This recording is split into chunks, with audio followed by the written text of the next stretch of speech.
I'm Dave Collins, founder and CEO of Oak and Reads, where we lead interactive trainings for all of our clients. Today's workshop on inclusion and belonging will be a self-led workshop. And by that I mean what you'll need to have handy is the accompanying workbook. And throughout this recording, what I'll do is I'll pause the recording periodically to give you time to work on the interactive exercises, either by yourself or ideally with any of the other people watching this video alongside you. So just feel free to pause the recording when I say so. Take note of how long I'm giving you for the exercise, 8 minutes, 10 minutes, 12 minutes. Set a timer for yourself. And then once you're done with your conversation, just start the recording again and I will guide you through to the next piece of content or exercise. So here's our agenda for today. A very simple agenda, and we're going to move very quickly through it.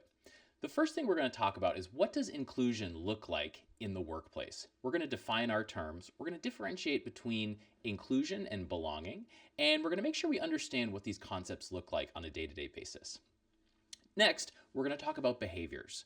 Creating a sense of belonging is all about taking action to make sure the people around you, the people you lead, feel a sense of belonging. So we're going to talk about what that looks like, what it doesn't look like, and what you can do to take action. Then we're going to look at identity. I'm going to teach a couple of simple tools for talking about identity in the workplace, for examining our own identities in the workplace and how they show up for us in different situations. And we're going to do a small discussion exercise where we're going to think about how our identities show up for us at work and in the rest of our lives. And then finally, we're going to end today by looking at simple commitments we can make to grow our skill as inclusive leaders. We're going to look at the pre-work self-assessment that hopefully you had a chance to do. If you haven't, you can do it during this section. And we're going to make some commitments going forward, thinking about one or two things that we want to work on ourselves to become and embody more inclusive leadership. A couple of agreements that really make this workshop go well. Now, if you're by yourself, I still think it's important to think about these agreements to give yourself some grace to participate in this workshop in whatever way works for you. If you're having conversations, I want to make this a safe space. So if you're doing this workshop with someone else, what that means is we really just want to keep our conversations about these topics within the confines of the workshop. So I don't want you sharing your partner's answers outward to other people who aren't here right now, because we want to keep that sense of at least a light level of confidentiality, just in case people feel some certain type of way, certain type of feelings, or struggle with any of these concepts, which is totally normal. We all have a role to play in each other's learning.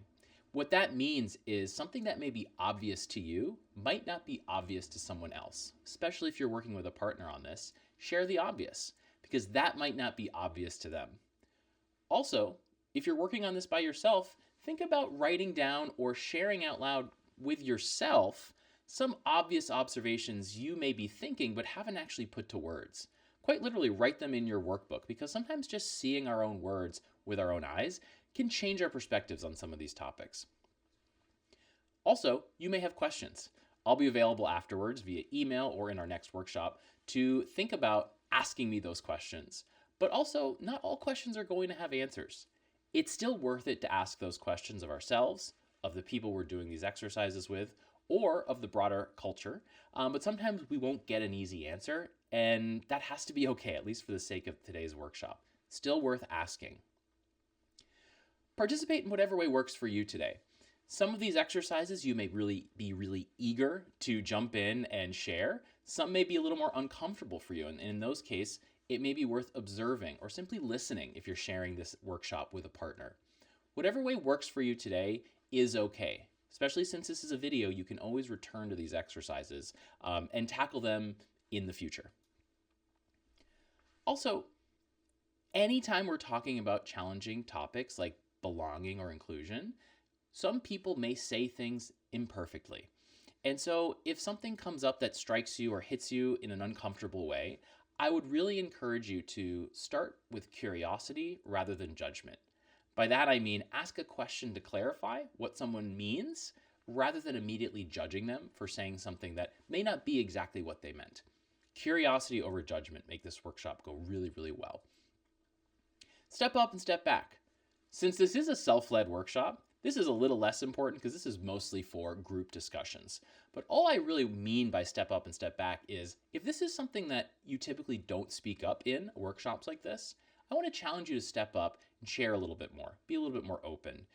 If this is something that you find yourself sharing over and over again, I ask you to take a step back and leave a little space for others who may need a moment or two to collect their courage to speak up.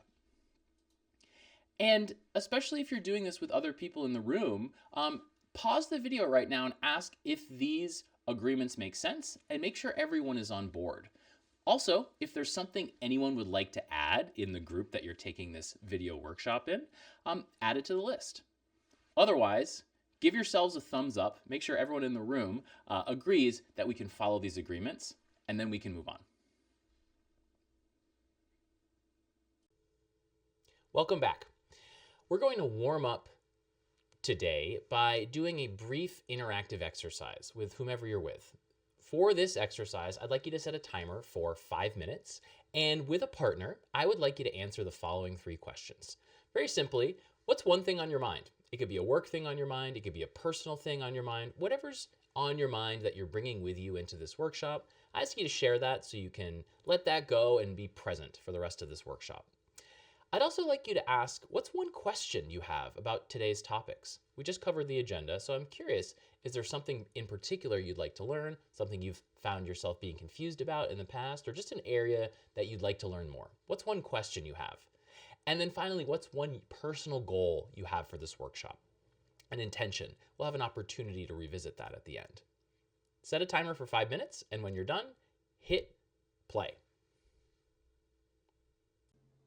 Our first content module is all about inclusion. And in this section, I'd like to answer the question, what does it mean to feel included at work? And I think it's really important to define our terms. When we talk about diversity, what do we mean? For the sake of this workshop, I'm going to define diversity as a wide range of visible and invisible differences that exist among people. These include values, religion or beliefs, cognitive or educational training, sexual orientation or expression, physical differences, experiences, backgrounds, preferences, and behaviors. This is sometimes called our collective mix.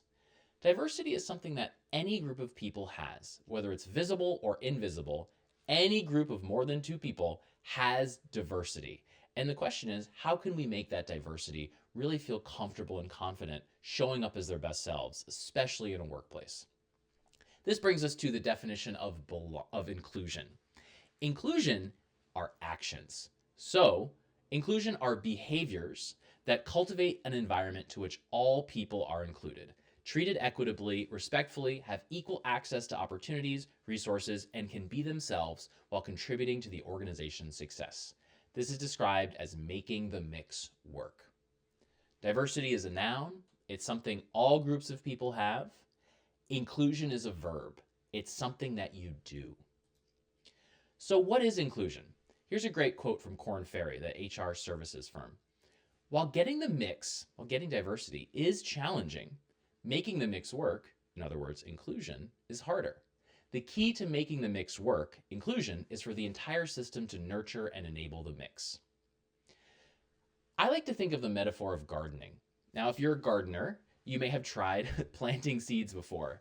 And so step 1 of growing a garden or growing a plant is getting some seeds and putting them in the ground. Gathering those seeds is basically like gathering a diverse group of people together, hiring them or working together on a project. That is only step 1. What matters is to create a sense of belonging. To make inclusion happen, you have to work at it. Just like growing a garden. It's not enough to just put the seeds in the ground and hope it'll work. It's not enough to just hire a bunch of talented people from diverse backgrounds and hope they'll work together. You have to, in the sense of a garden, you have to water it. You have to give it sunlight. You have to feed it. You have to talk to your plants. You have to weed. You have to make sure you're tending that garden every day to make those plants grow. And that is what inclusion looks like in the workplace. It isn't something you're over and done with at the hiring stage. It's an everyday challenge, and it's also an everyday imperative for everyone at all levels of the organization to have this as a top of mind goal every time they step into the office or connect virtually. I want to give you some time to digest this concept of inclusion. And so for this breakout exercise, you'll notice instructions are in your workbook. And I want you to discuss the following questions in a group of 2 or 3. I'm going to give you 8 minutes. So again, once I hit pause, set a timer for 8 minutes and return to this video when you're done. With your partner or group of 3, I'd like you to answer the following questions just from your own perspective. Question 1. What was a time someone made you feel included? What actions, words, or subtle cues made it clear that they were including you? Also, if you feel comfortable, are there any challenges you've encountered or any experiences you'd like to share around not feeling included? And are there any more questions you have about inclusion at work? So what I want you to focus on the details of the observable behaviors that made you feel included. What did people say? What did they do? What kind of energy was in the room? What did you observe that made you feel included? Those are the specific behaviors I want you to share and get out on the table when you do this exercise. 8 minutes on the clock, hit pause on the video, and then hit play once you're done with your breakout conversation. This next module is all about exploring diversity. And specifically, the skill we're going to work on is the skill of self-awareness of our own identities and getting the ability to be more comfortable and confident discussing identity in the workplace. One tool that you'll see in your workbook is something called the social identity wheel. And this is a really great tool for starting to do some self-awareness and some self-exploration of all of the various identities within ourselves. This wheel represents all of the possible identities someone might feel, maybe multiple or just one that's feeling really strong and central. The way to look at this wheel is, if you'll notice, in the center of the wheel are what we'll call core identities. These 6 types of identity are typically something that everyone you'll interact with has some sense of that identity for themselves. Their physical abilities, their own body, or their age, or their sexual orientation or identity, their race or ethnicity, or their gender.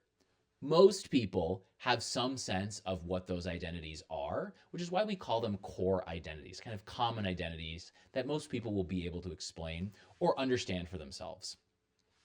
Around the outside are other identities that for some people might be just as core or central as one of those middle blue identities, or for others, you may never even think about these types of identities in your own day-to-day, while for others, they might be essential.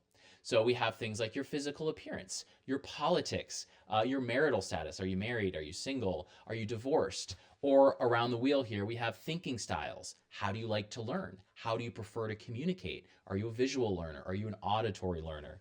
Parental status. Do you have a family or kids? Or are you a caretaker? Level of education, your work background, your communication style. All of these are identities that combine to form our own unique set of identities and our own set of sense of self. What I'd like to do now is I'm going to walk through a couple self-reflection questions, and you'll notice these are in your workbook as well. Once I go through these questions, I'm going to ask you to pause the video and set a timer for 5 minutes. When you do that, I'd like you to think about 1 or maybe 2, if you run out of time, 1 or 2 of these questions. I'd like you to answer these questions for yourself. This is just self-reflection time. No need to share this with anyone else. This is just for you to explore your own identity using this tool. So some questions to ask yourself. Which of these identities do you find yourself thinking about the most often, most frequently?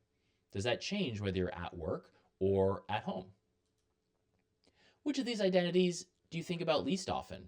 Or are there any of these identities you're just learning about today that you have never thought about? Which of these identities has the strongest effect on how you perceive yourself? Just for you, your own self-perception. Versus which of these identities do you think has the strongest effect on how others perceive or see you? And are there any identities on this wheel that you'd like to learn more about, either for yourself or an identity you don't have that you're curious to learn about? I'd like you to set a timer for 5 minutes, pause the video, and do a self-reflection. Just take some notes in your workbook answering one of these questions. When the 5 minutes are up, hit play and we'll rejoin. Continuing our conversation about identity, there are 4 important things to know about social identities, which is the concept that we're working on right now. The first is that identities are dynamic. These can be something you're born with and have for your entire life. An identity can be something that is visible to others or completely invisible.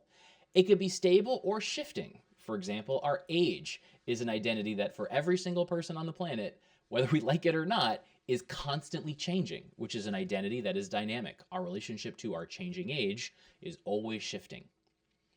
Another thing is that identities are multiple. Everyone has more than one on that wheel. And even if you have the exact same combination of 2 or 3 identities as someone next to you, your own interpretation of that combination will almost always be different from the person, even if you do share the exact same identities. So that is based on our lived experience. It's based on a lot of factors, but it's always worth understanding that the interaction of our various identities changes person to person and changes context to context. Third, these identities have sociological impacts. It's not always up to us which of our identities are most front and center or which are flagged for others to pay attention to. Depending on where you are in a city, where you are in the country, what time of day it is, what context you're in, often determines which of your identities you're feeling most strongly versus which ones maybe are on the back burner or not as front and center for you. And saliency goes along with sociological. Saliency is that certain identities may feel more prominent in certain contexts than others. I'll give this as an example. Think about your commute to the office when you do go into the office. You probably have certain identities that are front and center for you when you wake up in the morning and you're at home, either with your family or by yourself or with roommates. Certain identities are front and center for you at home. Then you leave your home and get in the car or get on a train and start your commute. I'm sure other identities come to the forefront based on the people who you're sharing the train car with, or the podcast or radio station you're listening to in the car. Then as you walk into the office and you sit down at your desk, other identities may come to the forefront. Your work role, your role as a people manager, your role in a particular project, your role with clients, right? Different identities may come to the forefront that you felt less salient earlier in the day. And then flip that backwards on your way home. Things moving forward and backwards in front of your vision. So again, big picture with social identities, they're constantly shifting. And what the challenge is to gain some self-awareness. Start to pay attention to which of your identities are more salient in different contexts. Start to feel how these identities are changing. This is how we get more comfortable talking about and expressing which identities we feel in any given context. That'll bring us into our next breakout conversation. So for this, you're going to set a timer for 8 minutes. I'll explain the exercise and then just hit pause on the video, set your timer for 8 minutes, and come back when the timer is up. In a group of 2 or 3, I'd like you to discuss the following. If you're by yourself, just take a moment to jot some notes down in your workbook to answer these discussion questions. First, which identities do you feel have the strongest effect on how you see yourself as a person? Why do you think that is? And taking it a step further, the really critical question here is, how do your identities influence how you show up as a leader? Or if you don't have leadership or people management responsibilities, how do your identities influence how you interact with your team and colleagues? This is probably the more important question that I'd love for you to spend as much time as you need, but I will say the workshop budget's 8 minutes for this discussion. So go ahead, set that timer, pause the video, and I'll see you when you're done. Our final module is all about inclusive leadership. Specifically, what are the elements of inclusive leadership, and what can you take on as a personal challenge to increase the level of inclusion you create and the sense of belonging you build with the people who you work alongside with or the people you manage. There are 6 traits of inclusive leaders, and this module or this model comes from research done by Google. And Google looked at their people manager population in the tens of thousands and did a study over the course of years to think about and look at what are the traits that the most inclusive leaders embody and what do they look like both visibly and invisibly? So this research culminated with results, and it showed that there are essentially 6 skills that inclusive leaders have, and each of those skills has both a invisible or an internal component, essentially self-awareness or work that those leaders are doing on their own when no one's around to see it, to understand and embody these skills, and then also external components. What does it look like when someone is embodying or verbally or out loud doing things in one of these skill categories that others can see? External versus internal. The first skill is that all great inclusive leaders have a commitment, a personal commitment, a personal reason why doing this work matters. This is critical. It can't just be because my boss told me I have to be inclusive and create a sense of belonging. There has to be a level deeper that each person can articulate why this matters to them. Maybe based on their own experience, maybe based on a personal set of values. Whatever that reason is, it needs to be clear, and they need to both know it for themselves and also be able to articulate that to others. Second is self-awareness. This is critical. What this really means is blind spots. Part of self-awareness is taking trainings like this. It's learning about other identities, doing the work yourself to understand the people around you. It's also understanding that you may make mistakes or you may have blind spots. And part of that's okay. What matters is what we do about those blind spots. Third is curiosity. Related to the personal commitment, there needs to be a genuine interest in other people.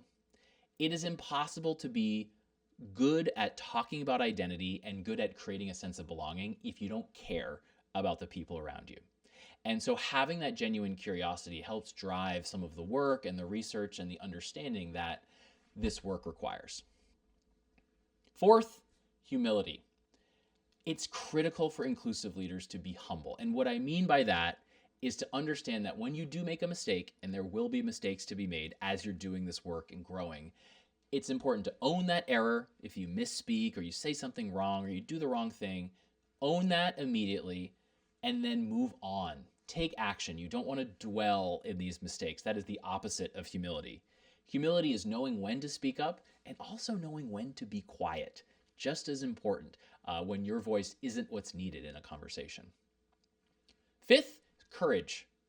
Courage to do this work, courage to be wrong sometimes, courage to change your mind, courage to speak up in uncomfortable situations where your voice is needed. All of that is embodied in that skill of courage. And finally, belonging. So this is sort of the culmination of it, is do you do the work to make sure that others feel a sense of belonging? Remember that earlier exercise we did where we talked about a moment where someone took action or said something to make you feel included. Do you do that on a regular basis? Do you know what other people you lead or other people on your team need to feel a sense of belonging? It might be different than you. That's all embodied in this skill. So the way we're going to tackle this is in your workbook, you have a self-assessment. If you had a chance to take that already, great. We can move straight into the group debrief. If you haven't had a chance to take that self-assessment, pause the video now, go through that self-assessment, and score yourself on both the internal and external categories. Go ahead and do that now, and then restart the video once you've completed the inclusive leadership self-assessment. Once you're done with that assessment, take a moment to ask yourself, before we're going to go into a group conversation, ask yourself, where do I need to do more work? Is my score lower on the internal side or the external side? Why do you think that is? Which of these traits do you feel like you're doing well on, where you have a high score or you're already doing a lot of these things? And then which trait is most challenging for you? Why do you think that is? And based on this list, based on where your strengths are and your opportunities are, what's one thing that you would like to take on, one idea from this self-assessment, one action that you would like to take on as a personal challenge to do more of in order to build your work and role as an inclusive leader? So here's what I want you to do. Take 3 minutes to answer these questions by yourself. After that, I'd like you to set another timer to have a conversation with a partner or a group of 3 and share your answers to these 3 questions with a focus on what are you going to do next. Again, 3 minutes on your own, 8 minutes sharing your answers with a partner. Go ahead and pause the video now, and I'll see you back here for the conclusion when you're done with your exercise. And belonging, I want to remind us what we came here to do. We started by talking about what is inclusion and what does it look like in the workplace. What's the difference between inclusion and belonging, and what are our definitions? And what are some examples of times where we've really felt included? What were those specific actions people did that helped us feel a sense of belonging? Those simple behaviors that promote a sense of belonging at work, we talked about how we can embody those and what we can do to ensure that we're keeping those top of mind as we move through the day. We also then talked about identity. We used the social identity wheel to think about what are some of these core identities to us, and what are some identities we'd like to learn a little bit more about or create space for others to showcase a little more safely in the office. And then finally, we did a self-assessment. We looked at the 6-part model for inclusive leadership, and we asked ourselves, where are we doing well? Where can we improve? And what's one thing we want to take forward to work on as a personal challenge to be a more inclusive leader day to day in our roles? So I'd like you to focus on that last piece. I want you to focus on what's something you learned today, and take a note in your workbook, or feel free to share this out loud with your partner if you're taking this video class in a room with others. Did you achieve your goal? Look back to that check-in question. What was your intention for today? Did you achieve it? Is there more you need to learn or other questions you have? If so, ask them. And then what's your next step? That final exercise we did where we looked at our results and we challenged ourselves to take on one new action. What is it? How will you hold yourself accountable to take that action on a daily, weekly, and monthly basis? So I would encourage you, pause the video right now, make these notes in your workbook, or share these answers verbally with a partner, set a timer for 5 minutes, and then hit play for our final goodbye when we're done.